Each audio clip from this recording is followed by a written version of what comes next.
ఈరోజు మనం భారతదేశంలో ప్రభుత్వ ఉద్యోగాల పట్ల ఉన్న ఆకాంక్ష గురించి, ఆ, దాని వెనకున్న మనస్తత్వం గురించి కొంచెం లోతుగా చర్చిద్దాం. మన దగ్గర ఆధారం ఒకే ఒక్క ఆడియో సోర్స్, కానీ దాని వాదనలు చాలా శక్తివంతమైనవి. మన సమాజం నమ్మకాలపై ఒక బలమైన వ్యాఖ్యానంలా ఉన్నాయి. అందుకే దీన్ని క్షుణ్ణంగా పరిశీలించాలి. ఈ సోర్స్ ప్రకారం ప్రజలు ప్రభుత్వ ఉద్యోగాలను ప్రజాసేవ కోసం కాకుండా ప్రధానంగా సౌకర్యం, భద్రత, అధికారం కోసమే ఆశిస్తున్నారట. అవును. అయితే ఈ చర్చ మొదలుపెట్టే ముందు మనం ఒక విషయం స్పష్టంగా గుర్తుంచుకోవాలి. మనం విశ్లేషించబోయే సోర్స్ చాలా తీవ్రమైన దృక్పథాన్ని అందిస్తోంది.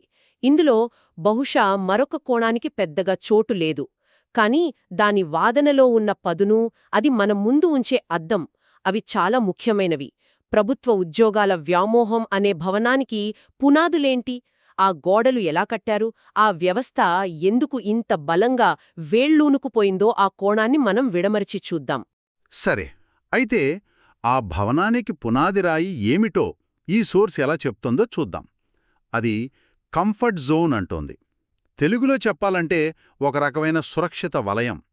ఈ ఒక్క మాటలోనే మొత్తం కథ ఉందని ఆ సోర్స్ అభిప్రాయం. ఇంతకీ ఏంటి ఈ సురక్షిత వలయం?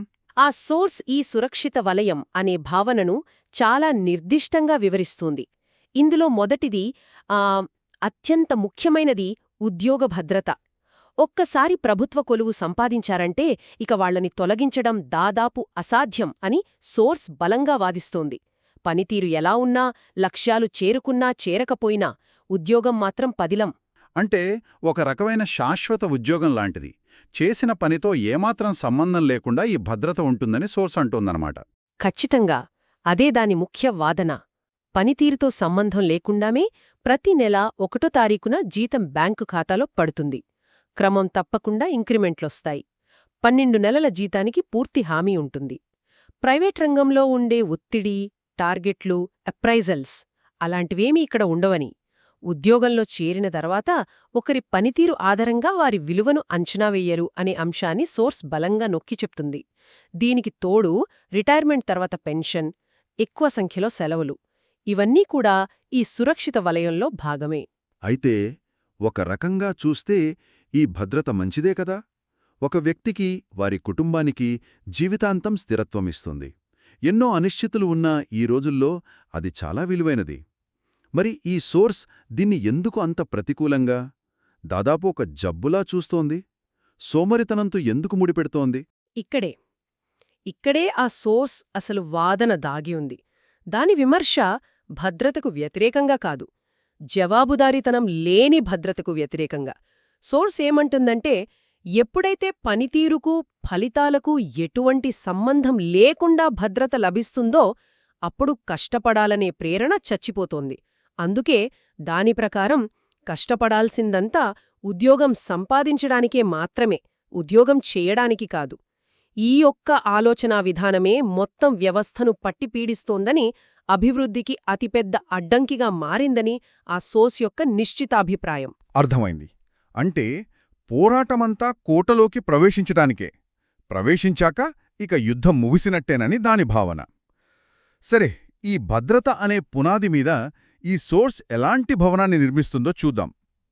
అదే సామాజిక హోదా మరియు అధికారం. దీని గురించి ఆ సోర్స్ ఏం చెబుతోంది? ఈ సురక్షిత వలయానికి తోడయ్యే మరో పెద్ద ఆకర్షణ సమాజమిచ్చే గౌరవం, హోదా అని సోర్స్ వివరిస్తోంది. ఒక ప్రభుత్వ ఉద్యోగిని చూడగానే సమాజంలో చాలామందికి కలిగే మొదటి ఆలోచనను అది ఉదహరిస్తోంది. ఆహా, వీడి దగ్గర పైసలుంటాయి, లేదా వీడు చాలా పలుకుబడి ఉన్నవాడు అనే భావన కలుగుతుందని పేర్కొంది. ఒక వ్యక్తి సామర్థ్యం కన్నా అతను ప్రభుత్వ ఉద్యోగి అనే ముద్రకే ఎక్కువ విలువ లభిస్తోందని సోర్స్ వాదిస్తోంది. ఇది నిజమే. చాలా కుటుంబాల్లో, ముఖ్యంగా వివాహ సంబంధాల విషయంలో ఇది స్పష్టంగా కనిపిస్తోంది. లక్షల్లో జీతం సంపాదించే ప్రైవేటుద్యోగి కన్నా తక్కువ జీతమున్న ప్రభుత్వ ఉద్యోగికి ఎక్కువ ప్రాధాన్యత ఇవ్వడం మనం చూస్తూనే ఉంటాం. దీని సోర్స్ ఒక రకమైన సామాజిక వ్యామోహం అంటోంది. ఖచ్చితంగా. సోర్స్ దీన్ని ఒక ఫోబియా లేదా వ్యామోహం అని వర్ణిస్తోంది. ఈ హోదా దానితో పాటు వచ్చే అధికారం కోసమే యువత కొన్ని నిర్దిష్ట ఉద్యోగాల వైపు పరుగులు పెడుతున్నారని సోర్స్ చాలా నిర్మోహమాటంగా చెబుతోంది. ఇందుకు కొన్ని సూటి అయిన ఉదాహరణలు కూడా ఇస్తుంది. అవేంటో కాస్త వివరిస్తారా? ముఖ్యంగా పోలీస్, కలెక్టర్ లాంటి ఉద్యోగాల గురించి ఆ సోర్స్ చేసిన వ్యాఖ్యలు చాలా ఘాటుగా ఉన్నాయని విన్నాను. అవును, పోలీస్ ఉద్యోగం విషయంలో ప్రజాసేవ లేదా శాంతిభద్రతల పరిరక్షణ వంటి ఆదర్శాల కంటే లంచాలు తీసుకోవచ్చనేదే ఒక ముఖ్యమైన ప్రేరణ అని సోర్స్ చాలా స్పష్టంగా ఆరోపిస్తోంది.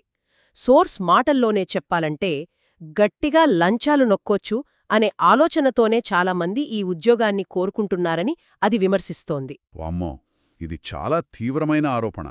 ఇది మొత్తం విభాగాన్ని అపఖ్యాతి పాల్జేస్తున్నట్లు లేదా? నిజాయితీగా ప్రాణాలకు తెగించి సేవ చేసే అధికారులెందరో ఉన్నారు కదా. మీరన్నది నిజమే. అయితే ఇక్కడ మనం గుర్తుంచుకోవాల్సింది ఏంటంటే, ఈ సోర్స్ ఒక గణాంకాల నివేదిక ఇవ్వడం లేదు. అది ఒక సామాజిక ప్రవృత్తిని, ఒక ప్రమాదకరమైన మనస్తత్వాన్ని విమర్శిస్తోంది. నిజాయితీపరులు లేరని కాదు, కాని అవినీతికి అవకాశం ఉందనే ఆకర్షణ ఆ ఉద్యోగం వైపు యువతను లాగే ఒక ప్రధాన శక్తిగా మారిందని దాని వాదన. ఇక యూపీఎస్సీ ద్వారా వచ్చే కలెక్టర్ లాంటి అత్యున్నత పదవుల గురించి కూడా ఇదే తరహా విశ్లేషణ చేస్తోంది. దాని గురించి ఏం చెబుతోంది?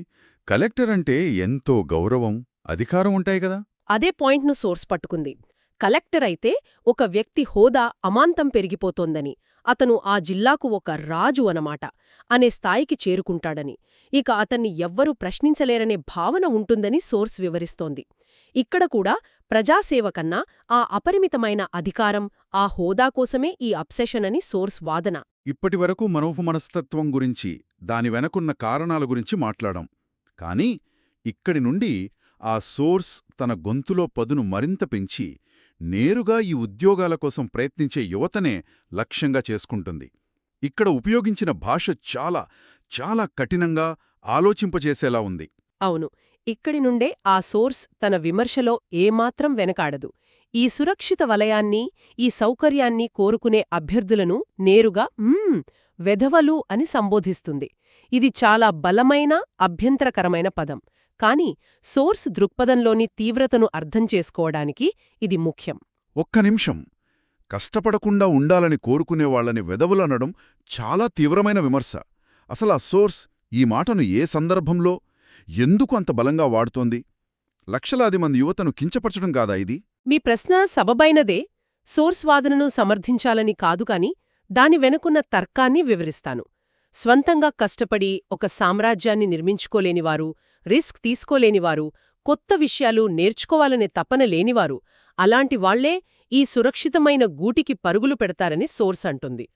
సృజనాత్మకత లేనివారని సోర్స్ మాటల్లో చెప్పాలంటే క్రియేటివ్ మైండ్ లేని వెధవా అని విమర్శిస్తోంది. క్రియేటివ్ మైండ్ అంటే కళాత్మక రంగంలో ఉండాలనేమీ కాదు కదా? కాదు. ఇక్కడ సృజనాత్మకత అంటే కొత్తగా ఆలోచించడం, సమస్యలకు పరిష్కారాలు కనుగొనడం, ఒక వ్యవస్థను నిర్మించడం. అలాంటి సత్తా లేనివాళ్లే ఎవరో ఏర్పాటు చేసిన వ్యవస్థలో జీతానికి పనిచేయడానికి సిద్ధపడతారని సోర్స్ వాదన. అంతేకాదు, ప్రజలు కష్టపడి కట్టిన పన్నులతో జీతాలు తీసుకుంటూ తిరిగి ఆ ప్రజలకే సేవ చేయకుండా దేశాన్ని నాశనం చేస్తున్నారని తీవ్రంగా ఆరోపిస్తోంది. వారిని చేతగాని లంగాలు అని కూడా సంబోధిస్తూ ఈ మనస్తత్వాన్ని కేవలం వ్యక్తిగత బలహీనతగా కాకుండా దేశ విధ్వంసంతో ముడిపెడుతోంది. అయితే సోర్స్ ప్రకారం నిజమైన ప్రేరణ, నిజమైన దేశభక్తి ఎలా ఉండాలి? దానికి ఏమైనా ప్రత్యామ్నాయాలు చూపిస్తుందా? చూపిస్తోంది.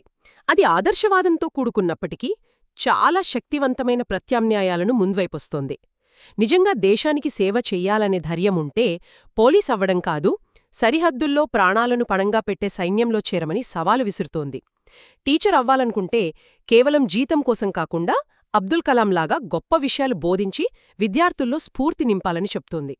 వైద్యం చేయాలనుకుంటే నగరాల్లో ఏసీ గదుల్లో కూర్చోవడం కాదు, మారుమూల గ్రామాలలోని అంతుచిక్కని రోగాలకు మందు కనిపెట్టి ప్రజలకు సాయపడాలని సూచిస్తోంది. ఆసక్తికరంగా ఉంది. కలెక్టర్ అధికారాన్ని కూడా సోర్స్ ప్రశ్నించినట్టుంది. సాధారణంగా దాన్ని అత్యంత శక్తివంతమైన పదవిగా చూస్తాం. కాని కలెక్టర్కు ఎంతో అధికారం ఉంటుంది గదా. వాళ్లు తలుచుకుంటే ఎంతో మార్పు తీసుకురాగలరు. మరి ఈ సోర్స్ ఆ అధికారాన్ని ఎందుకంత తేలిగ్గా తీసిపారేస్తోంది? ఆ అధికారం ఎంతవరకు వాస్తవం, ఎంతవరకు భ్రమ అని సోర్స్ ప్రశ్నిస్తుంది. చాలామంది కలెక్టర్లు కేవలం రాజకీయ నాయకుల చేతిలో కీలుబొమ్మలు మాత్రమేనని, వారు పనిచేసే జిల్లా ప్రజలకు కనీసం వారి పేరు కూడా తెలియదని ఘాటుగా వాదిస్తోంది. ఉదాహరణకు, ఒక జిల్లా విద్యాశాఖాధికారి అంటే డీఈఓ పేరు ఆ జిల్లాలోని ప్రభుత్వ పాఠశాలల్లో చదివే విద్యార్థులకు ఎంతమందికి తెలుసు అని సూటిగా అడుగుతోంది. అధికారం చేతిలో ఉన్నా దాని ప్రభావం క్షేత్రస్థాయిలో ప్రజల జీవితాలను మార్చలేనప్పుడు ఆ పదవి ఉండి ఏం లాభం అని నిలదీస్తోంది. సరే, ఈ మొత్తం వ్యవస్థ ఇలా తయారవడానికి కారణమేమిటి? ఈ సురక్షిత వలయం, అధికారం వైపు పరుగులు తీయడానికి నేటి యువతకు అసలు ప్రేరణ ఎక్కడ్నుండొస్తోంది? ఆదర్శమూర్తులెవరు? ఈ కీలకమైన ప్రశ్నను కూడా సోర్స్ లేవనెత్తింది. వ్యక్తులు ఎవరూ లేరనే అది తేల్చి చెబుతుంది. ప్రస్తుతం వ్యవస్థలో అవినీతిపరులుగా ఉన్న 99% మందే కొత్తవారికి ప్రేరణ అని అది ఆరోపిస్తోంది. సోర్సు మాటల్లోనే చెప్పాలంటే ఆ 99 మంది లంగాలే వీరికి ఆదర్శమని ఘాటుగా విమర్శిస్తోంది. అంటే ఇదొక విషవలయమన్నమాట. భద్రత కోసం ఉద్యోగంలో చేరిన పాతతరం అవినీతికి పాల్పడితే వాళ్లని చూసి స్ఫూర్తి పొంది వాళ్లలాగే అవ్వాలని కొత్త తరం కోరుకుంటోందని సోర్స్ అంటోందన్నమాట. ఈ గొలుసుగట్టు తెగేది ఎలా? తెగదని, ఇది ఇలాగే కొనసాగుతుందని సోర్స్ ఆందోళన వ్యక్తం చేస్తోంది. అందుకే కొత్తగా ఉద్యోగాలకు ప్రయత్నించేవారిని వీళ్లు రేపటి రోజున కాబోయే లంగాలు అని వర్ణిస్తోంది. పాతవాళ్లను చూసి వీళ్లను చూసి భవిష్యత్తరం, ఇలా ఈ అవినీతి వలయం కొనసాగుతూనే ఉంటుందని ఆందోళన చెందుతోంది.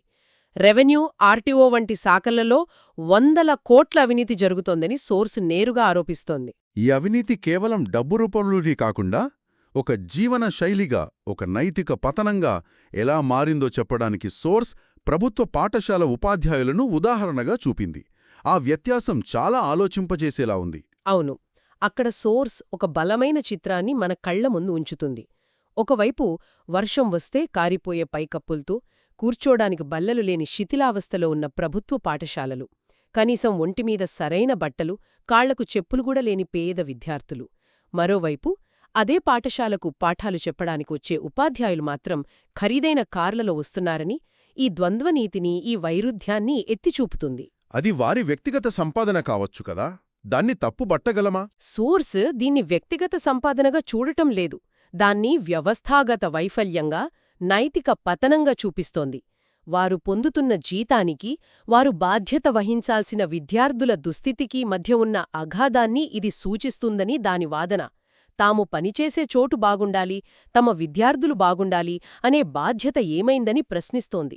ఈ నిర్లక్ష్యపూరిత జీవనశైలి, ఈ అవినీతి మనస్తత్వం వారి పిల్లల ద్వారా కూడా కొనసాగుతుందని, వారు కూడా ప్రభుత్వ ఉద్యోగాల్లోకి వచ్చి ఇదే వ్యవస్థను కొనసాగిస్తారని సోర్స్ తీవ్ర ఆందోళన వ్యక్తం చేస్తోంది. ఓకే, మనం చర్చించిన అంశాలన్నింటినీ ఒకసారి సింహావలోకనం చేద్దాం. భారతదేశంలో ప్రభుత్వ ఉద్యోగాల వేటపై ఈ సోర్స్ చాలా తీవ్రమైన, రాజీలేని, విమర్శనాత్మక దృక్పథాన్ని అందిస్తోంది. ప్రజాసేవ అనే ఆదర్శం అటక్కెక్కి సౌకర్యం, భద్రత, జవాబుదారీతనం లేని అధికారం, అవినీతి అవకాశాలే ప్రధాన ప్రేరణలుగా మారాయని బలంగా వాదిస్తోంది. అవును, దాని ప్రధాన వాదనను సమాజంలో నిజమైన ఆదర్శప్రాయులు లేకపోవడం, అవినీతిని పరోక్షంగా ప్రోత్సహించేలా కనిపించే ఈ వ్యవస్థ వల్ల ఈ సురక్షిత వలయం మనస్తత్వం దేశానికి, దాని భవిష్యత్తుకు తీవ్ర నష్టం కలిగిస్తోందని. అందుకే ఆ సోర్స్ ఒక తీవ్రమైన, దాదాపు విప్లవాత్మకమైన ముగింపిస్తుంది. ప్రభుత్వ ఉద్యోగాలకు ఇంత అధిక ప్రాధాన్యత ఇచ్చే ఈ వ్యవస్థను కూకటి వేళ్లతో పెకిలించాలని సోర్స్ మాటల్లో చెప్పాలంటే, దీన్ని పాతాళానికి తొక్కేకపోతే దేశానికి భవిష్యత్తు లేదని హెచ్చరిస్తోంది. ఈ చర్చ మనకోసం ఒక సవాలుతో కూడిన ఆలోచనను మిగిలించింది. ఒక సమాజం, ఒక ఉద్యోగానికిచ్చే విలువ, దాని ద్వారా ఆ సమాజానికి ఎంత మేలు జరుగుతుంది, లేదా ఆ ఉద్యోగి పనితీరు ఎలా ఉంది అనేదానిపై కాకుండా, కేవలం అది అందించే భద్రత, హోదా, అధికారంపై ఆధారపడి ఉంటే అది విజయం, ఆశయం, బాధ్యత వంటి విస్తృత సామాజిక నిర్వచనాల గురించి మనకేం చెబుతుంది?